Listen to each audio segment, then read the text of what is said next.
Have you bought a pair of glasses lately? Bet your eyes popped when you saw the price tag. If you don't go to places like Walmart or Costco, you could easily be spending hundreds and hundreds of dollars for a pair that cost $30 10 years ago. Talk about sticker shock.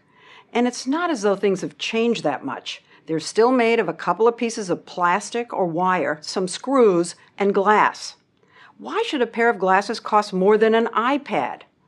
Well, one answer is because one company controls a big chunk of the business.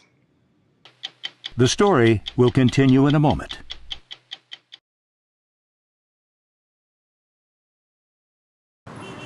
Never has there been so much choice.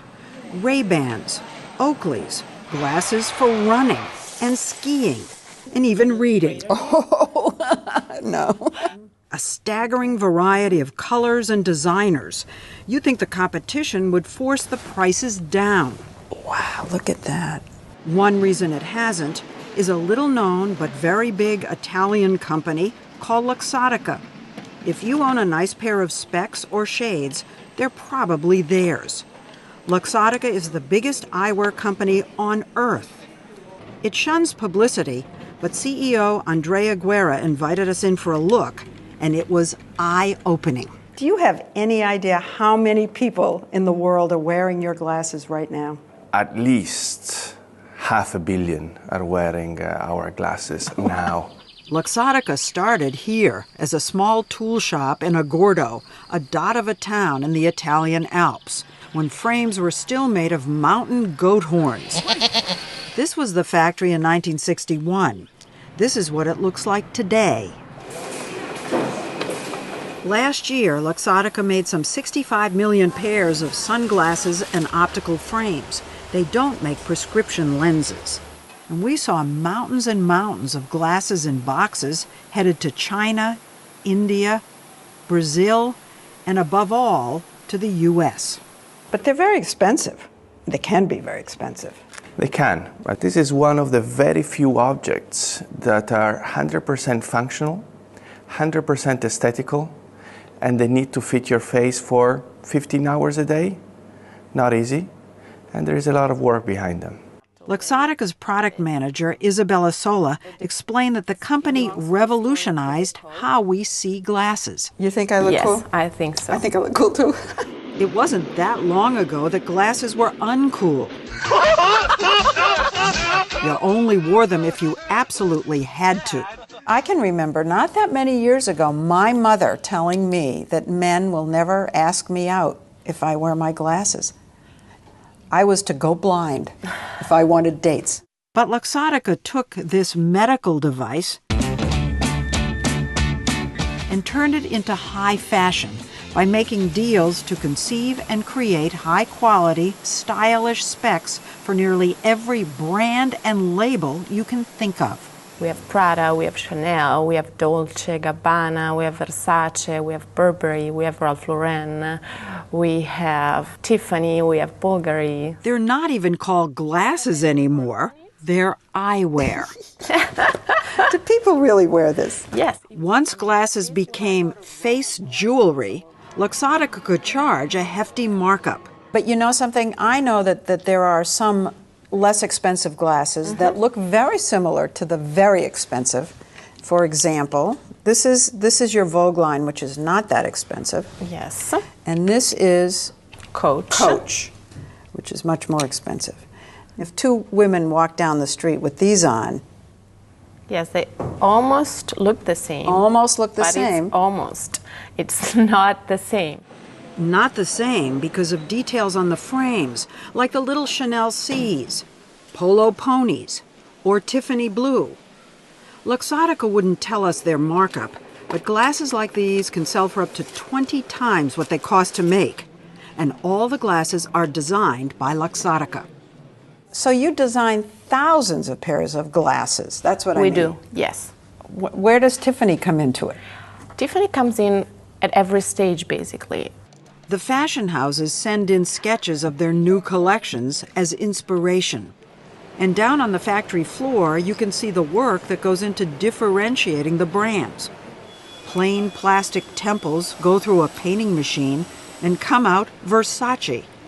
Stones are inserted one by one into the Dolce & Gabbana, and leather is carefully threaded for that Chanel bag look.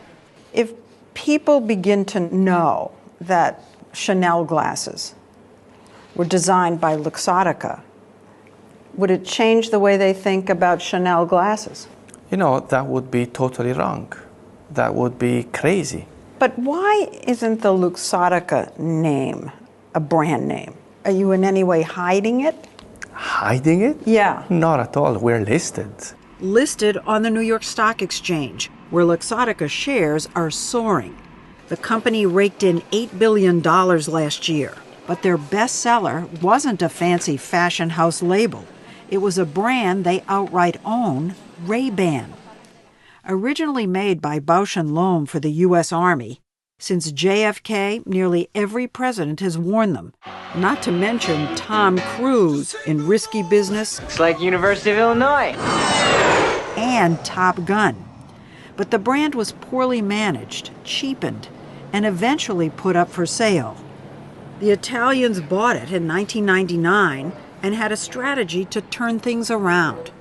We stopped selling sunglasses from Ray-Ban for more or less a year. When you bought it, you could buy them for, I don't even know how little money. $29? $29 at the drugstore, at a gas station, and you took them off the market. We refurbished everything. And made them upscale. Today, those $29 pairs can cost $150 and more. And Ray-Ban is the top-selling sunglass brand in the world. When Americans go to buy these glasses, I'll bet 99% think they're buying an American brand. It is an American brand. What's wrong with it? I mean, it's an American brand owned by Italians. I think the world is this. It is the world, and we don't realize it. That's the thing. Before I started working on this story, I'd never heard the name Luxottica. Yeah. Which is all the more surprising since Luxottica not only bought Ray-Ban, they also bought LensCrafters, the largest eyewear retail chain in North America. So now they make them and they sell them. It's great for business, but is it great for the consumer? I asked LensCrafters president Mark Weichel. How many non-Luxottica brands do you sell here? We probably have a few brands that are not Luxottica. Mostly I would guess. Luxottica. Mostly Luxottica, yeah. So since Luxottica owns you, does the consumer get a break on glasses made by them in LensCrafters? What the customer gets at LensCrafters is a variety of services and products, including this broad assortment of frames that... Mark, you're not answering my question. I'm asking if you charge less for frames made by Luxottica since you're the same company. I think every competitor, every retail optical brand determines what their price is on whatever their brands are. That's a no. Customers do not get a break.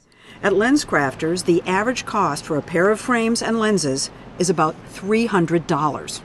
You may think, well, there's choice in the mall for other glasses, but Luxottica doesn't only own the top eyewear chain in the country. It owns another large chain, Pearle Vision, and Oliver Peoples, and several boutique chains. And it runs Target Optical and Sears Optical. And we're not done. Luxottica also owns Sunglass Hut, the largest sunglass chain in the world. So is there a free market in eyewear? No, I don't think there really is. I think one company has excessive dominance of the market. SmartMoney.com columnist Brett Ahrens says the appearance of variety is an optical illusion. The reality is, it's like pro wrestling competition. It's actually fake competition. Consider what happened to Oakley, the world-famous maker of advanced sports eyewear. Oakley was a big competitor, and they had a fight with Luxottica, and Luxottica basically said, we're dropping you from our stores. And Oakley, They refused to sell their glasses in their... It was a dispute about pricing, and they dropped Oakley from the stores, and Oakley's stock price collapsed. How is Oakley going to reach the consumer if they can't get their sunglasses in Sunglass Hut? There were some issues between the two companies in the beginning of the 2000s, but both of them understood that it was better to go along. Better to let you buy them. I wouldn't say this. We merged with Oakley in 2007. You bought so we're Oakley. talking. They tried to compete and they lost, and then you bought them. I understand your theory, but they understood that life was better together. So now Luxottica owns the two top premium sunglass brands in the world, Ray-Ban and Oakley.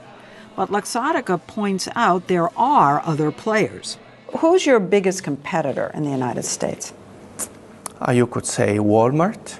Also Costco and emerging online companies like Warby Parker. But other competitors told us Luxottica has them in a chokehold. If you make glasses, you want to be in their stores. And if you have stores, you want to sell Ray-Bans. So Luxottica can set the prices as high as it wants. Luxottica's dominance, it's what's called a price maker, which means that essentially it can set prices and other people will follow in its make. Which he says is why glasses in general cost so much, even at your local opticians. The whole point of a luxury brand is to persuade people to pay $200 for a product that costs $30 to make. Well, let me show you something. Why is it any different than my shoe? Well, to some extent, there's actually a lot of comparisons. The difference is actually that there is, the entire shoe industry isn't made by one company, and the same company doesn't also own all the shoe stores. You'd think, well, surely insurance companies covering vision would complain. But guess what? Luxottica also owns the nation's second largest vision care plan, iMed, covering eye exams and glasses. What don't you own? A lot of things. Not really. You seem to, really. Why not combine everything under one name? I think people love diversities. People love to have different brands. People love to have different experiences. It's an illusion of choice if you're all owned by the same company. I think this is totally wrong. The question is what kind of choice consumer has. It's not a question of how many you own. How does the consumer benefit from all of this? Your prices are still high. If you go to a shoe company, would you say that their prices are high? You're trying to tell me it's all worth all that money. Everything is worth what people are ready to pay. And you know what? He's right. It seems people are ready to pay a lot. I bet they cost a fortune. They're not too expensive. They cost almost $400. With prescription lenses, the price could jump to $600 or more.